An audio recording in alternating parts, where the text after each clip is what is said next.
Assalamualaikum warahmatullahi wabarakatuh. Perkenalkan, saya Jamaluddin Burhanuddin, NPM 100108029. Di sini saya akan menjelaskan skripsi saya yang berjudul Tinjauan Etika Bisnis Islam pada Penetapan Upah Jasa Angkut Barang di Terminal Cicaheum, Kota Bandung. Latar belakang permasalahan skripsi saya adalah salah satu bentuk bermuamalat yang terjadi adalah kerjasama antara manusia dengan kegiatan berbisnis. Dunia bisnis tidak bisa dilepaskan dari etika. Berbisnis harus didasari dengan perilaku jujur, bukan hanya memikirkan keuntungan yang maksimal sehingga bisa merugikan orang lain. Seperti halnya praktik kuli pengangkut barang di Terminal Cicaheum, Kota Bandung.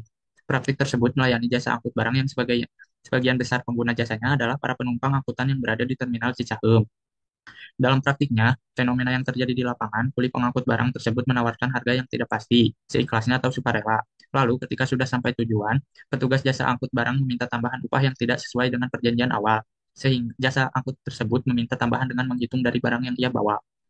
Menurut Islam, upah harus ditetapkan dengan cara yang layak, patut, tanpa merugikan kepentingan pihak manapun, tidak sah akad dengan upah yang tidak jelas, sehingga mengakibatkan cacat pada transaksi. Yang dimaksud dengan cacat pada transaksi al-akad adalah hal-hal yang merusak terjadinya transaksi karena tidak terpenuhinya unsur sukarela antara pihak-pihak yang bersangkutan. Berpedoman pada latar belakang di atas, maka penulis merumuskan permasalahan sebagai berikut. Rumusan masalah yang pertama, bagaimana aturan penetapan upah jasa angkut barang di Terminal Cicaheum, Kota Bandung. Yang kedua, bagaimana tinjauan etika bisnis Islam pada praktek penetapan upah jasa angkut barang di Terminal Cicaheum, Kota Bandung. Tujuan penelitian yang pertama, untuk mengetahui aturan penetapan upah jasa angkut barang di Terminal Cicaheum, Kota Bandung.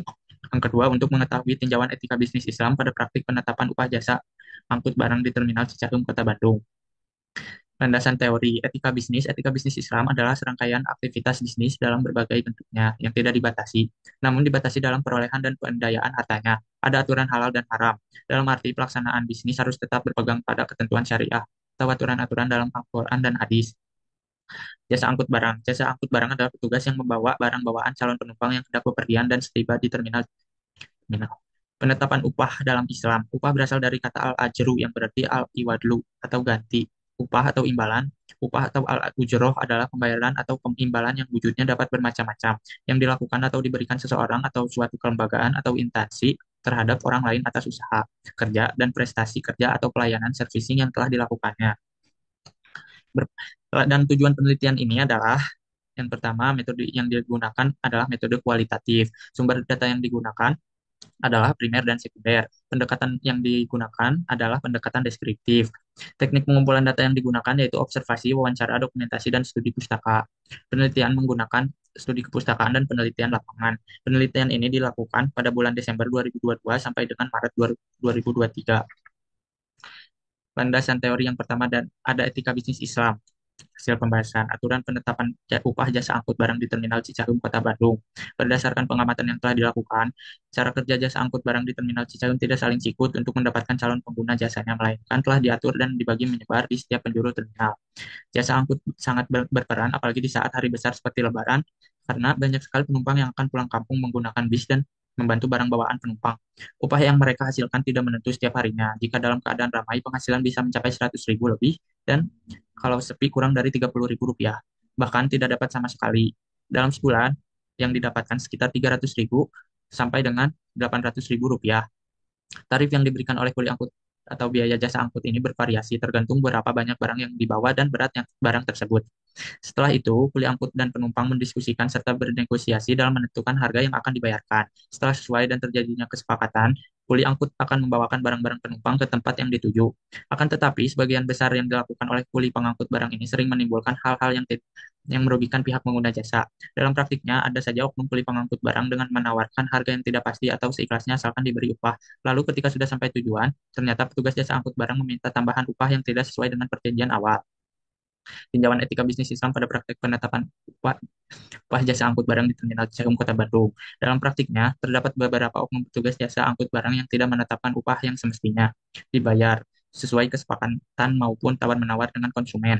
Berdasarkan praktik yang telah dilakukan oleh oknum petugas jasa kuli angkut barang di Terminal Cicaheum yang telah dijelaskan di atas, hal ini akan menimbulkan dampak negatif. Pada dasarnya, Islam merupakan satu kode perilaku etik bagi seluruh kehidupan manusia yang didasarkan pada perintah dan petunjuk ilahiyah.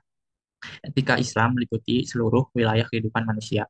Menurut Syed Nawab Haidar Naqvi, ada 5 prinsip dalam etika bisnis Islam, yaitu prinsip kesatuan atau tauhid, keseimbangan atau keadilan, equilibrium, dan kehendak bebas, free will, tanggung jawab, responsibility, dan kebajikan, ihsan.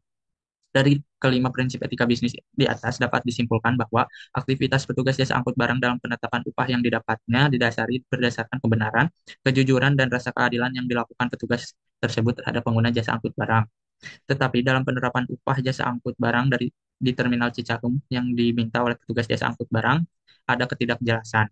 Ketidakjelasan ini ada pada saat konsumen ketika hendak menggunakan jasa angkut tersebut. Ada sebuah hadis yang menyatakan, siapa yang menyewa seseorang maka hendaklah ia memberitahu upahnya. Hadis di atas sekiranya sudah sesuai dengan untuk menggambarkan bahwa upah harus dijelaskan sebelum melakukan suatu pekerjaan.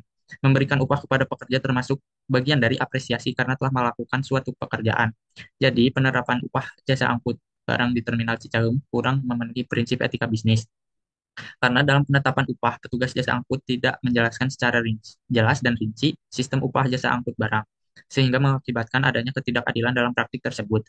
Ketidaksesuaian dengan prinsip etika bisnis ini hanya berlaku pada konsumen yang merasa dirugikan. Tetapi pada konsumen yang tidak merasa dirugikan, maka kegiatan yang dilakukan oleh jasa angkut barang sudah sah karena sudah sama-sama diuntungkan atau tidak ada yang dirugikan.